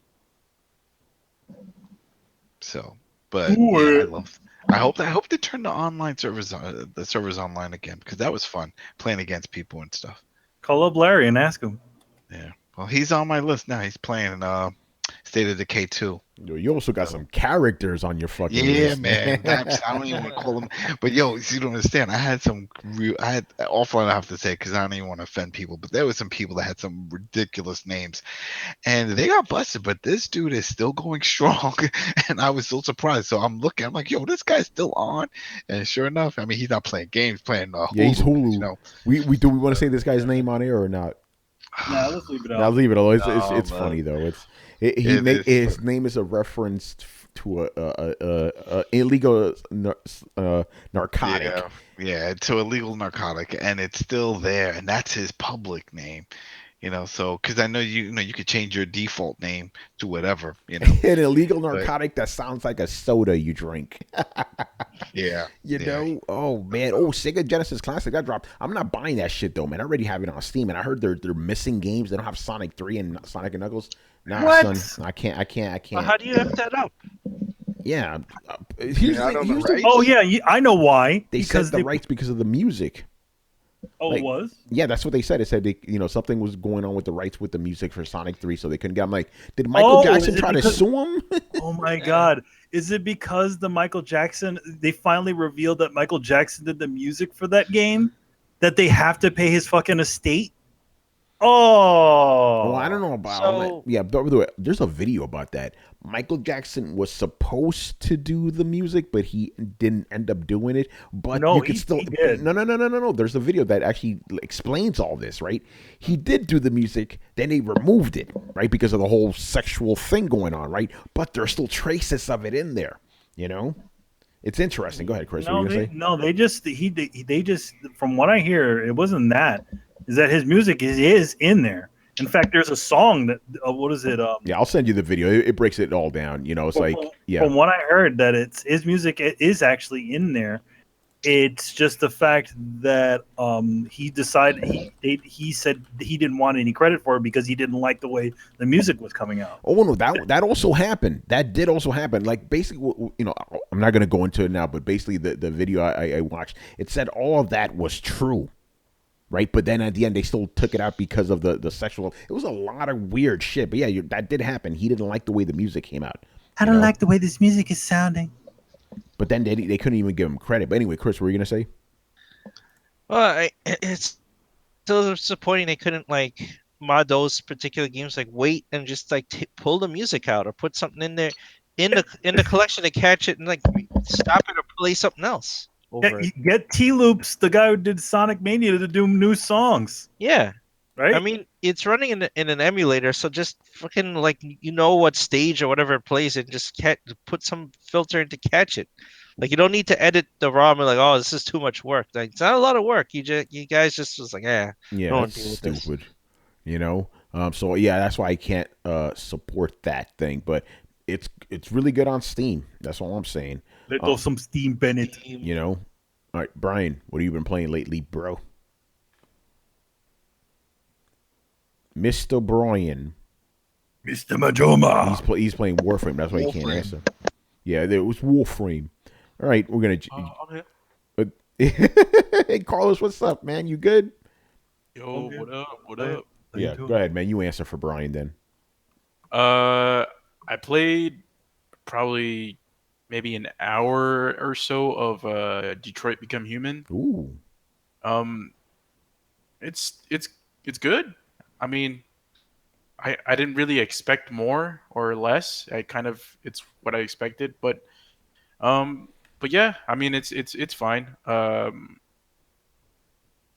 What's it called? I think that's all I've done. No, I play Heroes of the Storm. Of course, that's you know. that's the game. I'm like, what the fuck is this game?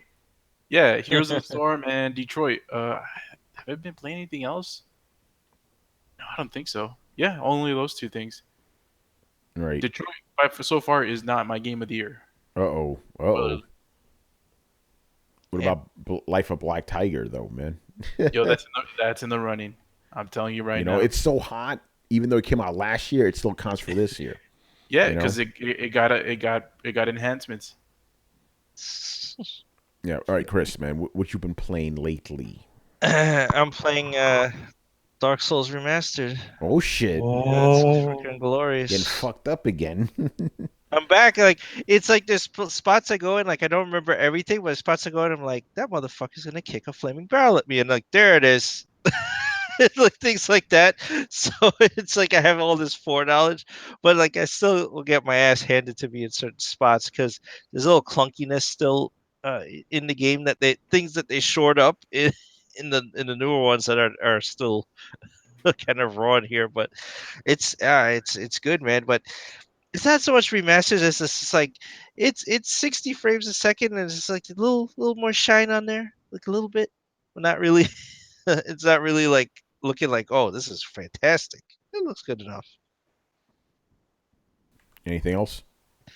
I did play the Bloodstained Curse of the Moon thing. Yeah, man. I was going to give you grief if you didn't play that, man. Yeah, it's good. I'm in the castle. Uh-oh. The castle. I made it all the way. I thought it ended with the ship because I got to the ship and I thought, oh, the little bit of Bloodstained, the main game we played was on a ship. So I wonder if it ends here and then it goes into the other game. But then it kept going. I was like, oh, I'm in some kind of like castle, not Castlevania castle. But yeah, no, it's good. It's they definitely built it around using the you have to take advantage of each character, unlike Castlevania 3 where you had them, but you really didn't have to use them. you know, you could stick with Trevor or whatever. But this time they made sure.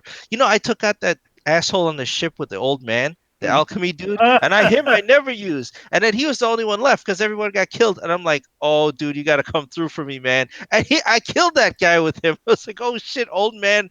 I call him Grandpa Moses. Yeah, Grandpa Moses saved the day. He came through. Nobody else could kill this guy. That's hilarious. Oh man! All right, anything else? No, that's it right now. All right, we're gonna roll the dice again. Brian. All right, I'd get my washing. Okay. I've been playing some what you call it, Bloodborne, the only PS4 exclusive that's actually worth it in my book. Oh, shots I'm fired! sorry, Bam, bam, bam, bam. It is the only PS4 exclusive that I've actually purchased. So that is worth it. And yeah, so basically I've finished up the game. Well, I've finished the main story, let's say that.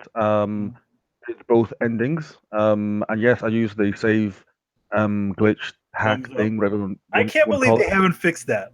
Seriously. You can't really because you'd break the PlayStation functionality of backing up your save. Yeah, You'd exactly. break it.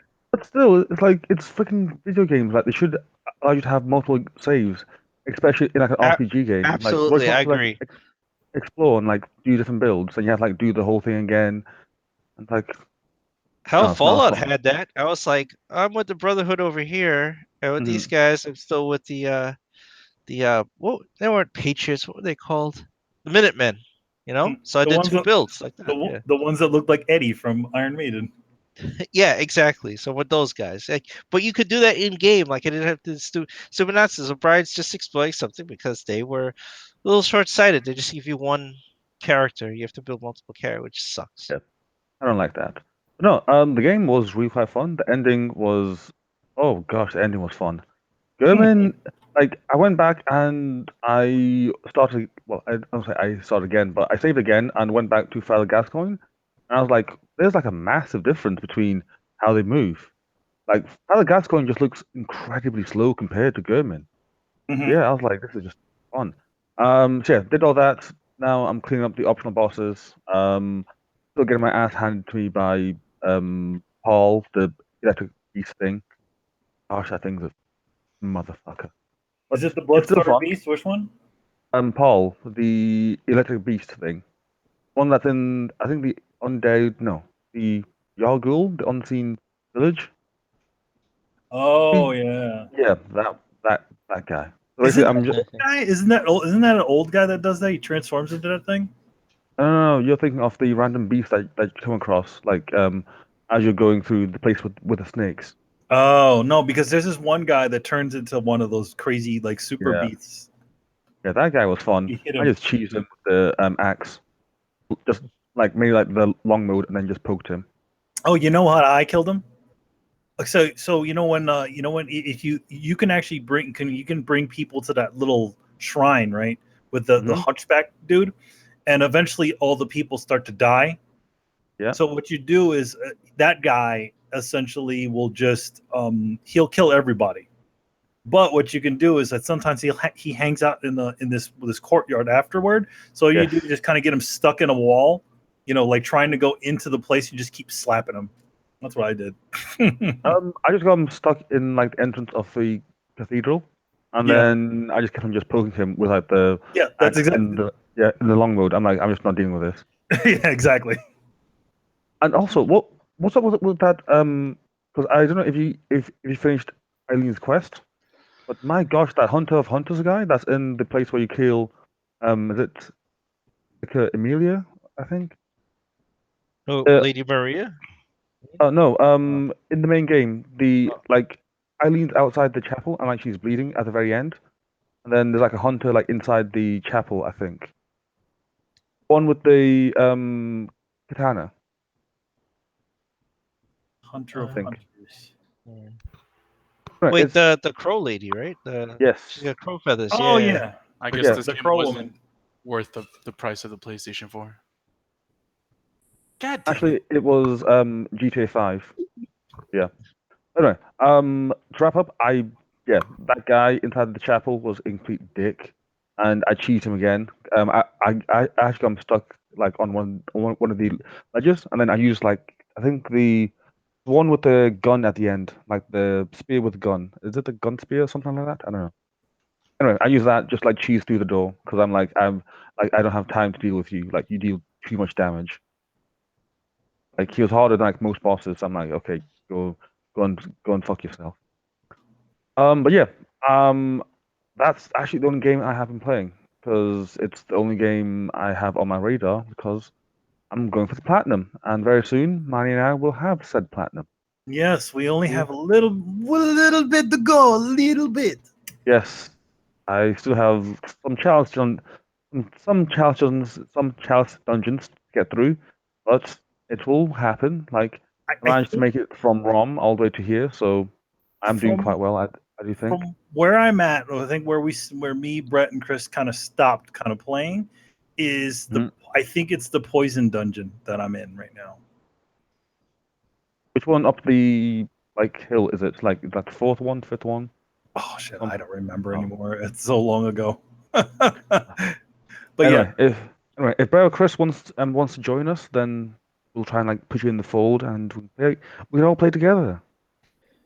Yeah, let me know when. Let me know when. Do some Bloodborns. Yeah. When you get sick of the Dark Souls. Some Bloodborne. Switch to other Dark Souls. Dark Souls Light. I hear.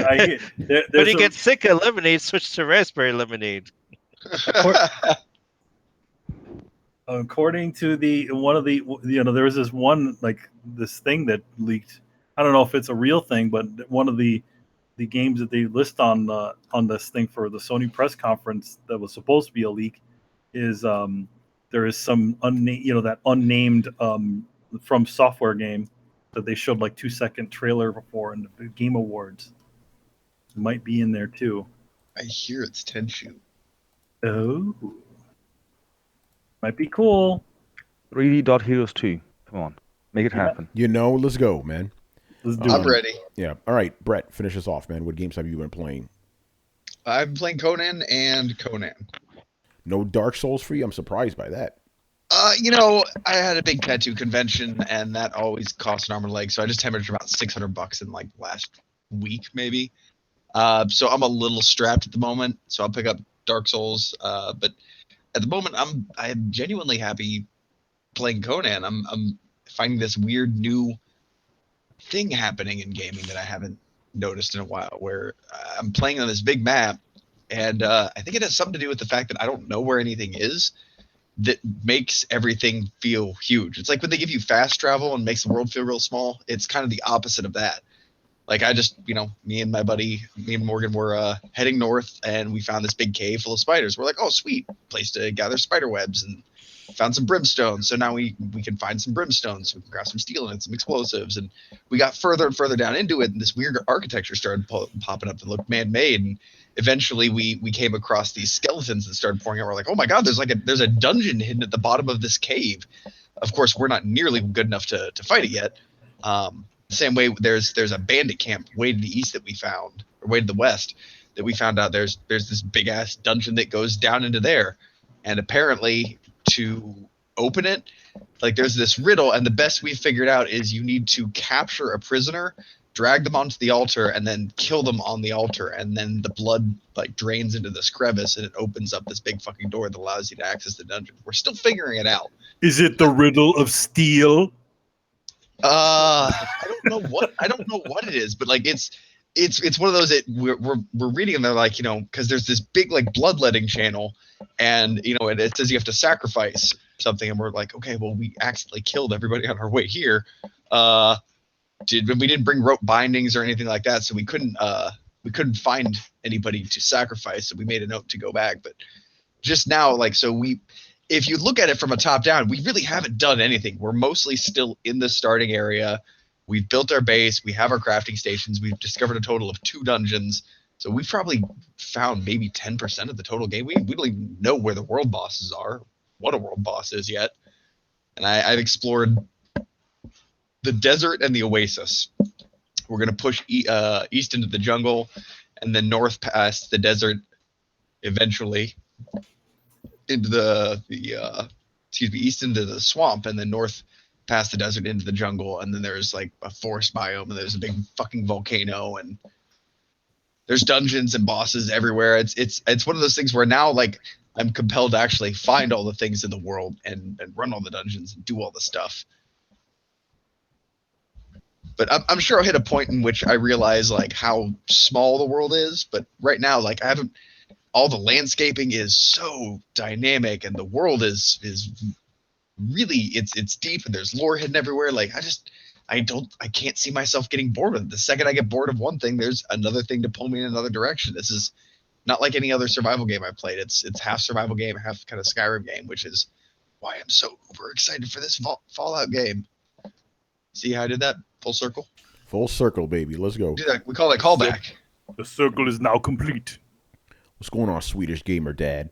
You know, my man just probably woke up right now. You know, too bad because we're about to end the show. So, Brett, that's it. The whole world's just Conan. Whole world is Conan. But I mean, dude, I love Conan anyway. Like I've been a huge Conan fanboy ever since I was like 9, which is probably highly inappropriate and tells a lot about me. But still, so the fact that it's so unapologetically Conan, they have the Wheel of Pain, that they have thralls, that they have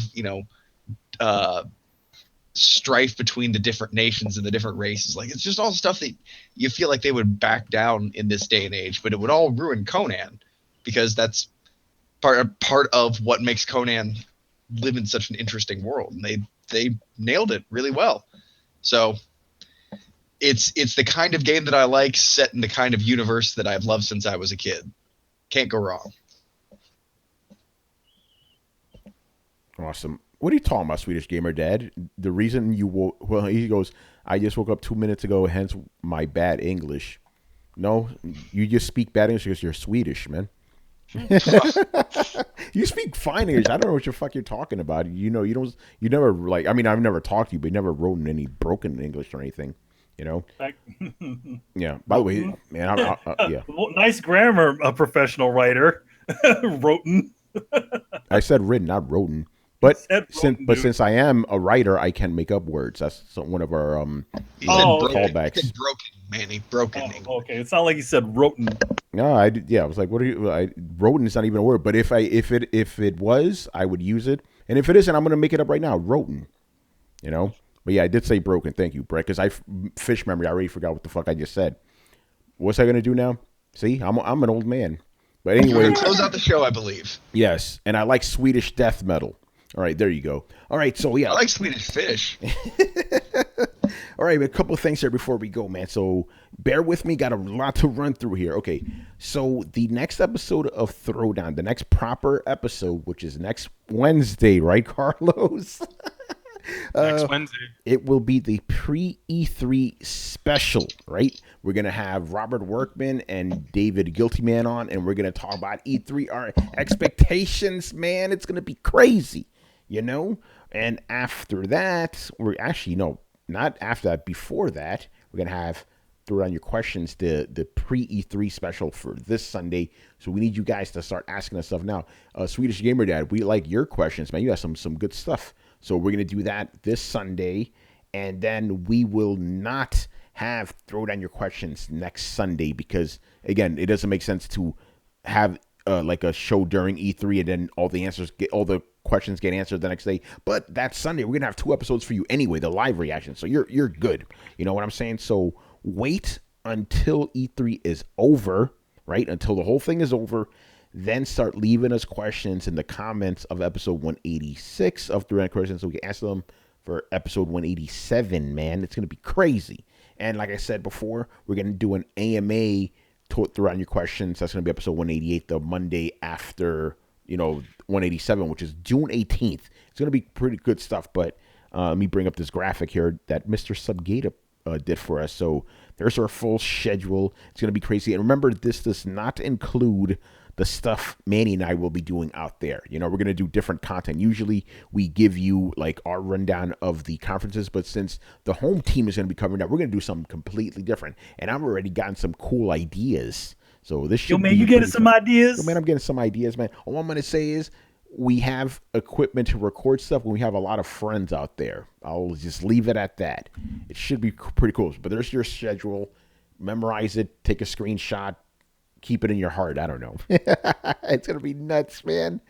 All right, so that is it for us. So thank you for watching and listening. Subscribe to Throwdown on SoundCloud, iTunes, and YouTube. Follow us on Twitch, Mixer, Twitter, and Facebook at Throwdown Show. Links are located in the description below. Once again, our show is Tony Polanco. And I was joined by Emilio Lopez.